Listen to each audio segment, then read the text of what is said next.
രാജ്യം ബജറ്റ് പ്രതീക്ഷയിലാണ്. ബജറ്റ് വെറും ഒരു വോട്ട് ഓൺ അക്കൗണ്ട് മാത്രമാണോ അതോ ഒരു ഇടക്കാല ബജറ്റാണോ? വോട്ടർമാരെ സ്വാധീനിക്കുന്ന തീരുമാനമുണ്ടാകുമോ എന്നൊക്കെയുള്ള ചോദ്യങ്ങൾ ഉയരുന്നുണ്ട്.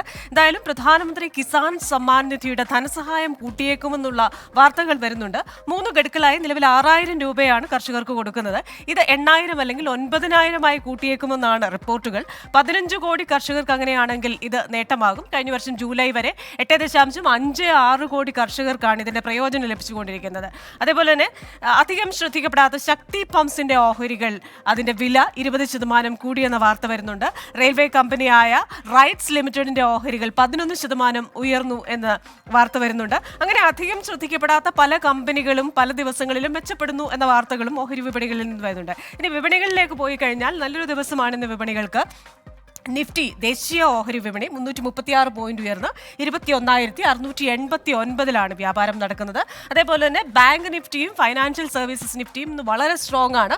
564 പോയിന്റാണ് നിഫ്റ്റി ബാങ്ക് സൂചികയിൽ നമുക്ക് ഉയർച്ച കാണാനാകുന്നത്. ഇവിടെയും 300 പോയിന്റ് ഉയർന്നാണ് ഫൈനാൻഷ്യൽ സർവീസസ് ഓഹരികൾ വ്യാപാരം നടക്കുന്നത്. ഇനി നമ്മൾ ബോംബെ ഓഹരി സൂചികയിലേക്ക് വന്നു കഴിഞ്ഞാൽ ഒരു സേഫർ സോണിലാണ്. 71,742 എന്ന് പറയുന്ന നിലവാരത്തിലാണ്. 1042 പോയിന്റ് കൂടി വ്യാപാരം നടക്കുന്നത്. എന്തായാലും വിപണി നല്ലൊരു ബജറ്റ് പ്രതീക്ഷിക്കുന്നുണ്ട്.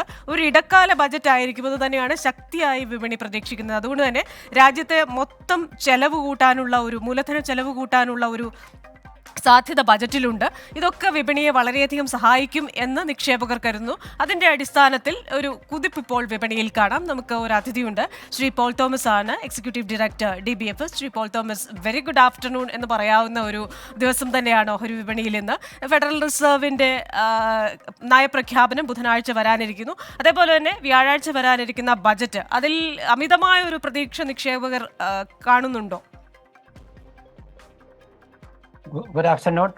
ഇന്ന് മാർക്കറ്റ് ഒരു ഗ്യാപ്പ് അപ്പിൽ ഓപ്പൺ ചെയ്തതിന് ശേഷം അവിടെ നിന്ന് കണ്ടിന്യൂസ് ആയിട്ട് മുകളിലേക്ക് തന്നെ കയറിക്കൊണ്ടിരിക്കുന്ന ഒരു കാഴ്ചയാണ് ഇന്ന് മാർക്കറ്റിൽ ഉണ്ടായിരിക്കുന്നത്. ഒരുപാട് ഓഹരികൾ, പ്രധാനമായിട്ടും റിലയൻസ് ഇൻഡസ്ട്രീസ് ആണ് ഇന്നത്തെ താരം എന്ന് വേണമെങ്കിൽ പറയാം. ഏകദേശം 5.5% ഉയർന്ന് 2854-55 ആ ലെവലിലൊക്കെയാണ് നിൽക്കുന്നത്. റിലയൻസ് ഇൻഡസ്ട്രീസിന് നിഫ്റ്റിയിൽ നല്ല, അതുപോലെ സെൻസസിലൊക്കെ നല്ല ഒരു വെയിറ്റേജ് ഉള്ള ഒരു സ്ട്രിപ്പാണ്. അതുപോലെ തന്നെ HDFC ബാങ്കും ഇന്ന് ഉയർന്നു നിൽക്കുന്നുണ്ട്. ഏകദേശം 1.2% അത് ഉയർന്നാണ് ട്രേഡ് ചെയ്യുന്നത്. ഇതെല്ലാം ഇൻഡെക്സിനെ മുകളിലേക്ക് ഉയർത്തുവാനായിട്ട് വളരെ സഹായിച്ചിട്ടുണ്ട്. ബഡ്ജറ്റിനെ സംബന്ധിച്ചിടത്തോളം വോട്ട് ഓൺ അക്കൗണ്ട് ആണ്. അതിൽ വലിയ ഒരു പ്രതീക്ഷയൊന്നും മാർക്കറ്റ് ഈ സമയത്ത് ശ്രദ്ധിക്കുന്നില്ല. എന്നിരുന്നാലും മാർക്കറ്റിൽ ഇന്നുണ്ടായ ഉയർച്ചയ്ക്ക് ഒരു പ്രധാന കാരണം, ഒന്ന്, മാർക്കറ്റ് ഇത്തരം ഗ്യാപ്പ് അപ്പിൽ ഓപ്പൺ ചെയ്യുന്ന കഴിഞ്ഞ വ്യാഴാഴ്ച പ്രതീക്ഷിച്ചിരുന്നില്ല. അത് മാത്രമല്ല, അവിടെ നിന്ന് മുന്നോട്ട് ചില ഇന്ത്യൻ രാഷ്ട്രീയത്തിലെ, ബീഹാറിലെ രാഷ്ട്രീയ വികാസങ്ങളൊക്കെ ഭരിക്കുന്ന റൂളിംഗ് പാർട്ടിക്ക് പോസിറ്റീവായിട്ടുള്ള കാര്യങ്ങളാണ്. അതും മാർക്കറ്റിനെ ഹെൽപ്പ് ചെയ്തിട്ടുണ്ട്. അടുത്ത ഒരു കാര്യം, മാർക്കറ്റ് ഇത്ര ഉയർന്ന് ഓപ്പൺ ചെയ്ത് കഴിഞ്ഞപ്പോഴത്തേക്കും ഷോർട്ട് കവറിങ് മാർക്കറ്റിൽ നന്നായിട്ട് വന്നിട്ടുണ്ട്. അതാണ് പിന്നീട് മാർക്കറ്റിനെ ഇത്രയും ഉയർന്ന നിലയിലേക്ക് കൊണ്ടുവരാനുള്ള കാരണം. ഇതൊരു ടെക്നിക്കലായിട്ട് തന്നെ നമുക്ക് കണക്കാക്കിയാലും മതി. എന്തുവാണെങ്കിലും 21,725, 21,750 ലെവല് നിഫ്റ്റിയെ സംബന്ധിച്ചോളം നല്ലൊരു റെസിസ്റ്റൻസ് ആയിരിക്കും. ഇൻട്രാഡേ 21,600 ലെവല് സപ്പോർട്ടായിട്ട് നമുക്ക് ഇന്നത്തെ ട്രേഡിങ്ങിന് കണക്കാക്കാവുന്നതാണ്. 21,750 മുകളിൽ 21,950, 22,000 ലെവൽ വരെ വരും ദിവസങ്ങളിൽ മുകളിലേക്ക് പോകാനുള്ള സാധ്യതകളും മാർക്കറ്റിലുണ്ട്. ശരി, എന്തായാലും വിപണി ഇന്ന് വലിയ മുന്നേറ്റത്തിലാണ്. അത് തന്നെയാണ് വൈകുന്നേരം വരെ പ്രതീക്ഷിക്കുന്നത്. Thank you Shri Paul Thomas.